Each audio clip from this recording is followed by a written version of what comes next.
あの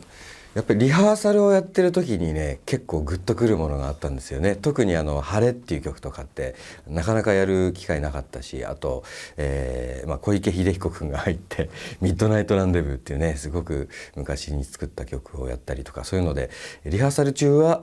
もうこれは本番になったら来るかもしれないなっていう感じだったんですけど、本番になったらもうやることいっぱいでね全然それどころじゃないっていう感じでしたけどね。音楽との関わりっていうのはですね、自分自身でこういう風な未来っていうのは子どもの頃は全く考えたことなかったんですよね。子どもの頃はどちらかというと絵とかですね、絵画の方、それか、マジシャンそのどっちかだろうなと思ってたんですけどもね、なぜかこうちょっと違うミュージシャンっていうのになっちゃいましてね。なぜこういう風になったかっていうのは原因はわからないんですけどもね、やっぱり思春期のこう多感な年頃にいろんなバンドの音楽にこう触れたっていうのが一番大きな転換期だったんじゃないかなと思うんですよね。でそれからずっと、音楽に関わってきてるんですけども、自分自身はそんなに音楽をやってるっていう気持ちがないんですよね。なんか次何やろうかな何やろうかなっていろいろ考えてるうちに今になっちゃったみたいな感じなんでね、これからもずっとそういう形で音楽と交わっていくんじゃないかと思うんですけどね。だからなんか音楽をやってるっていうよりは音楽っていう形を借りて絵画でありマジックであり、そういうものを自分の中でやっているようなそんな感じですね。初めて、ロンドンでレコーディングした時に、ロンドンライブっていうのをやったんですけどもね、もうその時本当にその前にもう一回ロサンゼルスでプリライブみたいなのはやったんですけどもね、やはりその本当のカシオペアのソロコンサートっていうのがそのロンドンでやったのが初めてだったんで、もうその時は楽屋はもう大変でした。みんな有頂天でねもう笑って止まらない人とかですね、黙々と、セリフを見てる人とかですね、誰だかわかると思うんですけどね、そんな感じでね、もう楽屋の中てんやわんやでしたね。そうですね、難しいですね、どの曲っていうのはね。みんなやっぱり自分が生んだものですからね。やっぱり兄弟に優劣つけちゃいけないのと一緒で曲もやっぱりねみんな可愛い曲だと思うんですけどもね。強いて言えば一番長い作品、時間の長い作品っていうのが、何年か前に出したアルバムで「トランスエボリューション」っていうね曲があったんですけども。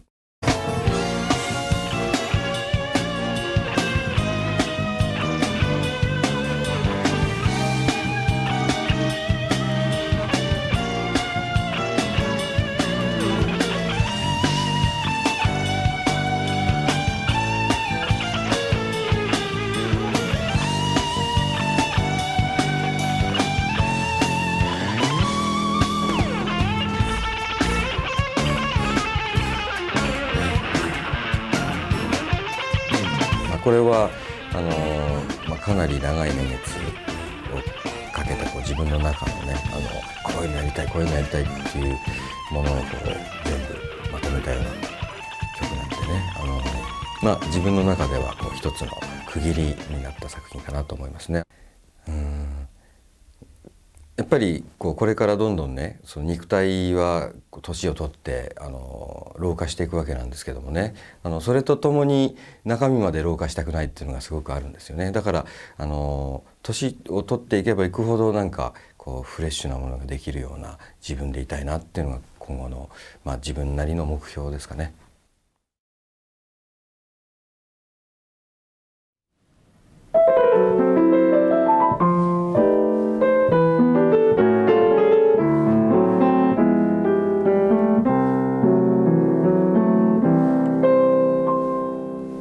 というわけでいかがですか。たまには生のピアノもいいですね。これはその20年を経験したことで分かるということだと思うんですけど、すごく記憶が蘇るんですよね、その当時のことが。だからなんか自分の過去に向かってなんかの乗り物に乗りながら、それで BGM で音楽を聴いてるんだけど実際は自分が弾いてると、ちょっと例えが長くなってしまいましたけど、そんなような感じですかね。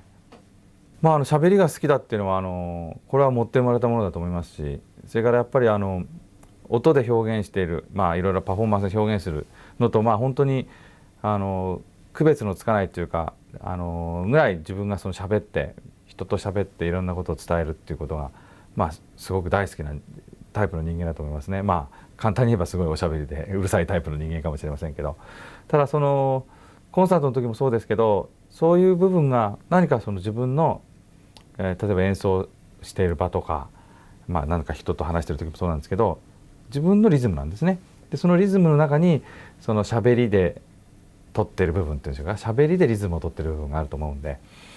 適度に喋ったコンサートができた方が皆さんに納得していただけるような演奏もお聞かせすることができると思うし、それから自分自身もそのステージなりその時間をですね、自分的にも楽しめるというところで一石二鳥の効果があると思いますので、そういうのをずっといつ頃か気がついたんでしょうね。デビューして2、3年ぐらいに正式に僕が司会者になってからなんかそういうなんていうのかな、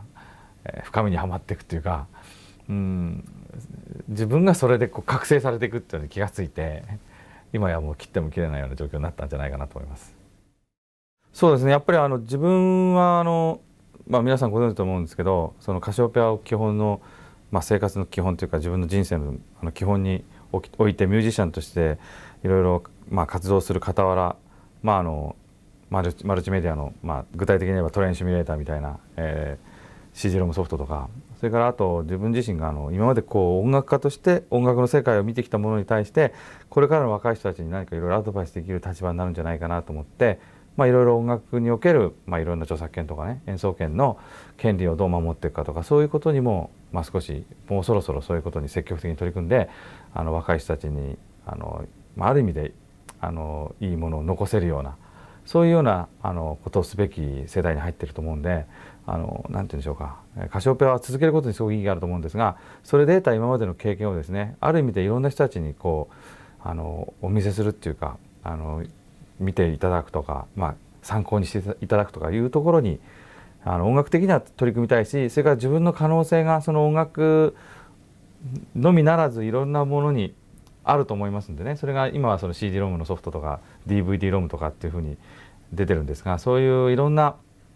自分の可能性にね、いつもなんていうんでしょうか、ニュートラルで臨んで、自分自身が自分に対して驚けるような、そんなような人生をですね、カシオペアとともに25年30年と歩んでいきたいんですが、25周年30周年のたんびに25曲30曲メドレーをやらされたらちょっとかなわないかなと思ってます。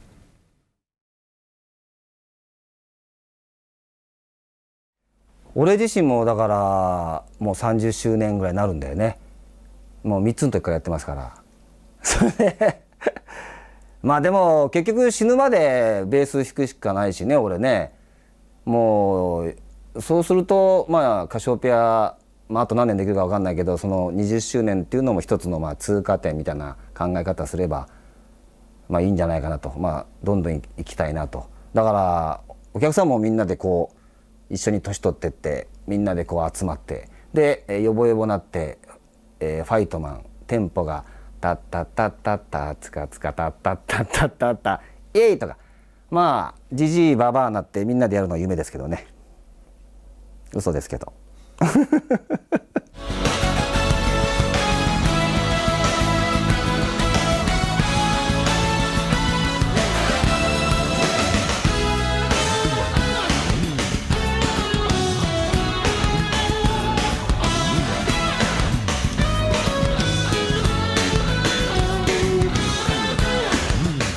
そうだな、一番印象残ってるって言えばやっぱり最初の「ザ・パーティー」ものすごいハードなレコーディングだったんでね、映像と一緒だったし、ものすげえことやるバンドだなとか、かなり今回のライブレコーディング、ね、この野音のライブのビデオもそうだし、かなりハードだよね。普通もっと準備期間があったりとかいろんな面で余裕があったりしてやってると思うんだけど、なんていうかな、それぞれの力量をずっと試されてるみたいな感じがあるからね。だから毎回結構印象残ってることが多いよね。まあ桜井とはずいぶん前からね俺のソロアルバムでもね、あれは82、3年ぐらいのかなでもベースバトルやってんですよ。だから考えてみるとベースバトル仲間っていうか長いよね。でも今回は特別なんかそのバトルが長いっていうかくどいというか、面白いっていうか今回ビデオ全部入ってますんでね、堪能してもらいたいんだけど、まあはっきり言ってくどいよね。でうるさいよね。困ったもんだと思います。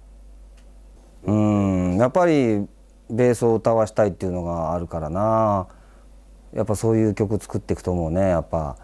どうしたってベースの曲作ってくんないでしょ、ノロちゃんとか。昔最初の頃は向谷ちゃんもベースメロディーの曲あったんだけど、最近はもうキーボード専念ですからね。だから自分で作るしかないなと、そういうのもあるけど、やっぱなんつうかな、その俺の曲の時はドット、あとはもう控えめなベースでっていう感じでね、なんちゃって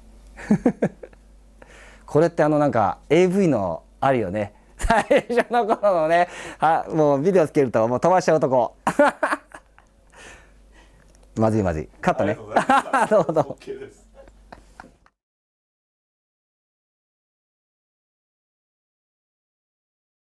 そうですね、もう20代はカシオペア一色でしたからね。で特に20代全般は年間それこそ100本以上コンサートツアーをやったりとか、本当にもう家族よりも一緒にいる時間が長かったので、そのカシオペアのから受けた影響っていうのはちょっと計り知れないものがありますね。で特にノロ君がですね、僕がカシオペアに、加入して間もない頃、スタジオレコーディングをするんで、とにかくみんな曲を1曲持ってこいと突然、言われまして、で僕はまあドラマーですからね、メロディー楽器じゃないんで、そんなドラマーに曲をかけっていうなんてなんというリーダーだろうと、思ったんですけれども、それで何かかんかこう家にあったギターを使って作曲を始めたんですね。でそうしたらその作曲の面白さっていうのがこうだんだんとこう分かってきて、で今自分の中ではもちろんドラムのプレイっていうのが一番メインのこととしてあるんですけども、それと同じくらいの比重で作曲も自分の中で大きな部分を占めてるんでね、その入り口を作ってくれた野呂一生さんにはもう今でも感謝しております。そうですね、多分メンバーの誰かも言ってると思いますけど、カシオペアで2回ほどブラジルツアーをしまして、でその時に第1回目のブラジルツアーの時に楽器が通関できなかったんですね。行く先々で、会場に着くとまずドラムを探すところから始まるんですね。もちろんドラムは用意されてないんです。で会場に着いてからその軽トラックに乗ってこうドラムをどっかにドラムはないかなと探しに行くんですね。でまたようやく見つけたドラムがそれこそもう20年前くらいのこのなんて言うんでしょう、木の裏側にこうカビが生えてるようなねすごいドラムだったりして、でなんとかかんとかそれでこうツアーをこなしたんですね。でそういう経験はまあ今まで随分長くやってますけど、その時が圧倒的にこうサバイバルな経験だったので、そのブラジルツアーのことは今でもすごく印象に残ってます。カシオペアっていうバンドはある意味こう職人の集まりというか、そういうその楽器を極めた人たちの集合体というかね、だんだんこう希少価値というか、こういうバンドはその重要無形文化財にこうゆくゆくは指定されるような、無形じゃないですね、形ありますから、非常にこうだんだん2000年その次のミレニアム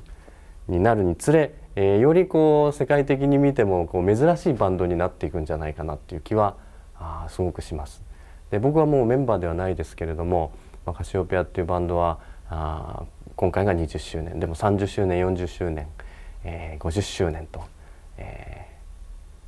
頭がこう白髪になってもあるいはこう髪の毛がなくなっちゃってもですね、頑張ってやってっていただきたいなと思っております。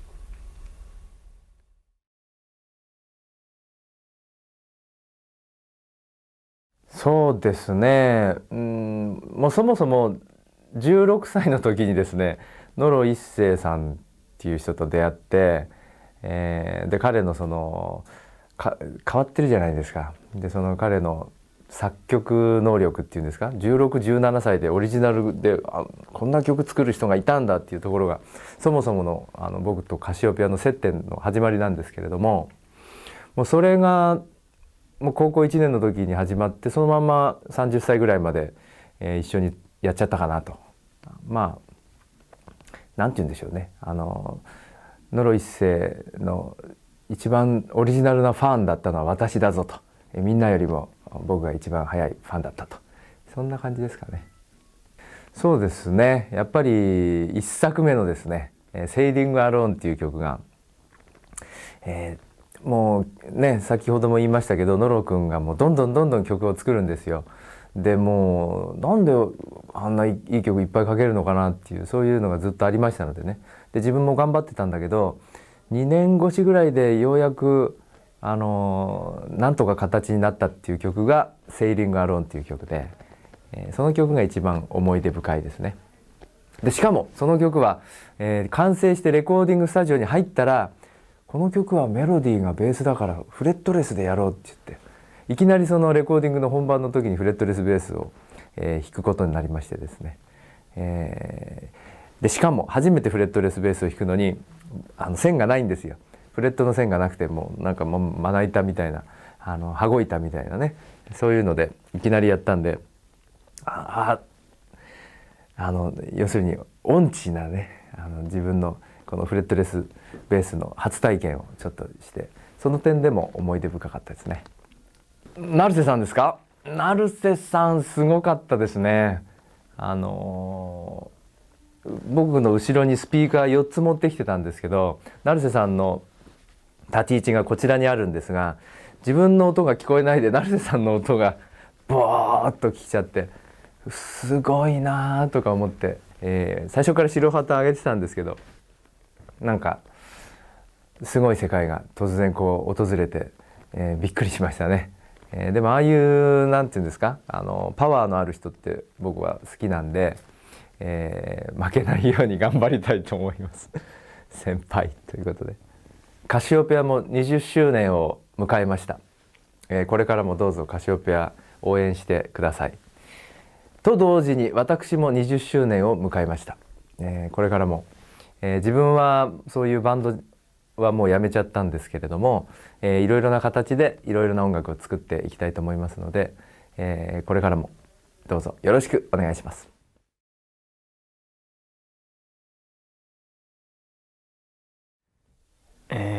もう3年になるんですけども、僕が辞めてから、すごくこう時間が経ってはいたんですけども、リハーサルをしてからすぐに前の感覚がこう戻っていきまして、もうすぐにこういつも通りの感じでプレイできたという状況だったんで、非常にそういう時間をこう超越したような感じで非常に良かったと思いますけども、まあ僕が中学高校の頃ですけども、一生懸命こうコピーをして夢を持って頑張ってた時期だったんですけども、非常に音楽的にも勉強になりましたし、そういう時期に知り合った音楽でした。はい、いやもう大御所神保明様なので、非常に一緒にやれたのが光栄でした。もう気持ち的にはまあそうですね、憧れのドラマーというのもありますし、とにかくその20周年の、イベントにふさわしい演奏をしようという心構えで取り組みました。はい。印象深かったことですよね。まあ皆さんと一緒にやれて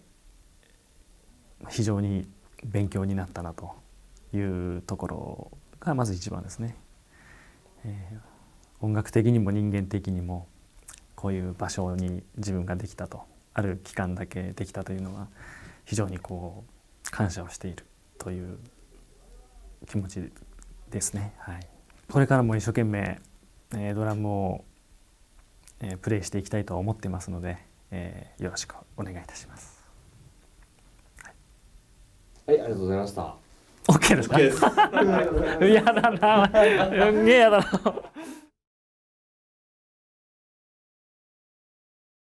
僕が学生の時に、非常にこうなんか近いところで、やっていた音楽の、まあ、凄腕のギタリストベーシストなどが、今度やると。で当時は、まだ、キーボードプレーヤーっていうのがそんなに人手がなかったんで、まああいつが弾けそうだっていうことで、組んだっていうのが、バンドの始まりでした。でそれがアマチュア時代のカシオペアの創世期だったです。まあ今はやってないですけどビートたけしの深夜番組でたけしさんが歌うエロネタのバックバンドのことを亀有ブラザーズっていうんですけど、